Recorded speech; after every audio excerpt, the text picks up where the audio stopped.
আলামিন এই কোরআনের তেলাওয়াত সম্পর্কে অন্য আয়াতের মধ্যে বলেন, ওয়াইদা তুলিয়াত আলাইহিম আয়াতুহু যারাতহুম ঈমানা।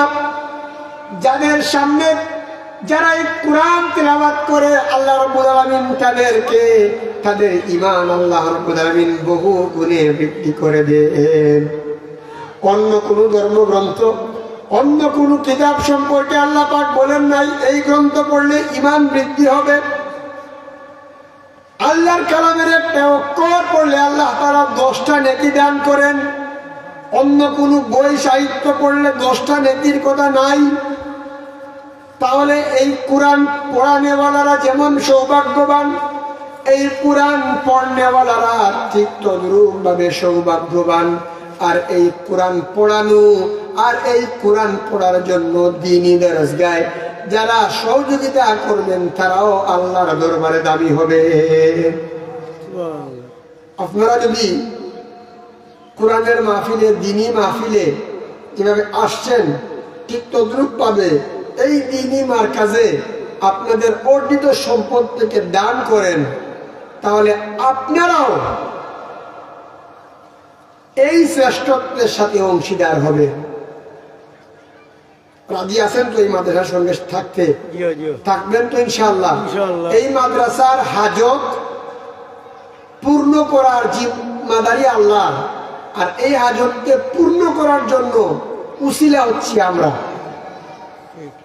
আল্লাহর কোন মসজিদ, আল্লাহর কোন ঘর, আল্লাহর নবীর কোন বাগান কুদরতি ভাবে আল্লাহ তাআলা সাহায্য করেন, বন্ধ হয় না।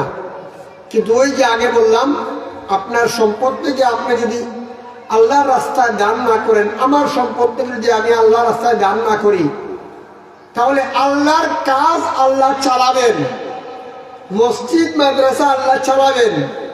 কপালপুর দিয়ে আপনার ঘরের সামনে হামিউস সুন্নাহ মাদ্রাসা, আপনি প্রতি মাসে 500 দেন, 1000 দেন, 200 টাকা দেন, আপনি দিলেন না, কিন্তু হামিউস সুন্নাহ মাদ্রাসা চলবে।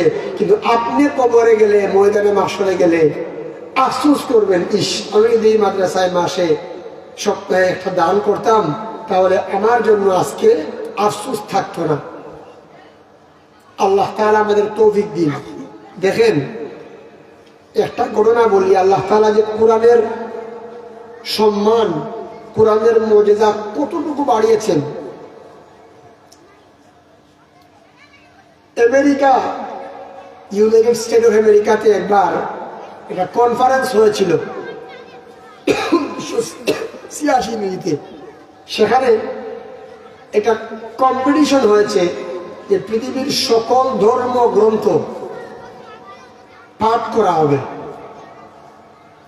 ধর্মীয় এক একজন গুরু, ধর্মীয় পণ্ডিতদেরকে ডাকা হবে এবং প্রত্যেকেই ওনাদের ধর্মগ্রন্থ পাঠ করবেন। সময় থাকবে 10 মিনিট। কয় মিনিট? 10 মিনিট। সেখানে বাইবেল ধর্মগ্রন্থ পাঠ করার জন্য পুপ গিয়েছেন। বর্তমান যিনি পুপ, এর আগের পুপরা বিয়ে শাদী করে না।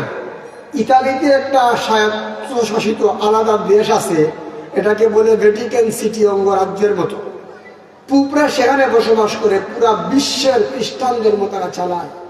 ওই পুপ গেছেন 10 মিনিটের জন্য, সবুজ বাতি চাপ দেওয়া হয়েছে, উনি পড়া শুরু করেছেন, 10 মিনিট শেষ, লাল বাতি চাপ দিয়ে উনার পড়া বন্ধ করে দেওয়া হয়েছে। উনি চলে আসছেন হিন্দু ধর্মগ্রন্থ পাঠ করার জন্য, গীতা পাঠ করার জন্য একজন হিন্দু ধর্মের লোক গেলেন, উনিও 10 মিনিট পড়লেন, উনার ধর্মগ্রন্থ পাঠ করা শেষ, লাল বাতি চাপ দেওয়া হয়েছে, উনিও নেমে আসলেন। এরপরে গেলেন বৌদ্ধ ধর্মগ্রন্থ পড়ার জন্য, ত্রিপিটক, উনিও 10 মিনিট পড়লেন, 10 মিনিট শেষ, উনিও চলে আসলেন। ওল্ড টেস্টামেন্ট, নিউ টেস্টামেন্ট, চীনের প্রাচীনতম ধর্মগ্রন্থ, কনফুসিয়াসের পাণ্ডুলিপি, এরা আগুন সামনে রেখে অগ্নি পূজা করে, তারাও পড়লো, তাদেরও পড়া শেষ। সর্বশেষ মুসলমানদের ধর্মগ্রন্থ পাঠ করার জন্য মুসলমানদের প্রতিনিধি হিসাবে সেখানে গিয়েছিলেন মিশরের বিশ্ববিখ্যাত কারি, গোটা বিশ্ব মুসলিম উম্মার অহংকার, কারি আব্দুল বাসিত রহমতুল্লাহ আলাইহি। কারি কারি আব্দুল বাসিত রহমতুল্লাহ আলাইহি সেখানে গিয়ে উনি কোরআন তেলাওয়াত শুরু করবেন, সবুজবাদী চাপ দিয়ে উনাকে অ্যালার্ট করে দেওয়া হয়েছে। উনি প্রশ্বাস নিচ্ছেন, 2 মিনিট চলে গেছে, রইল 8 মিনিট। মুসলমান ধর্মের লোকেরা মনে মনে চিন্তা করতেছে, আমাদের ধর্মগ্রন্থ গেল 2 মিনিট, তিনি চলে গেছে, আর কোন সময় পড়বেন। অন্য ধর্মের লোকেরা হাসতেছে, আজকে কোরআন গেছে।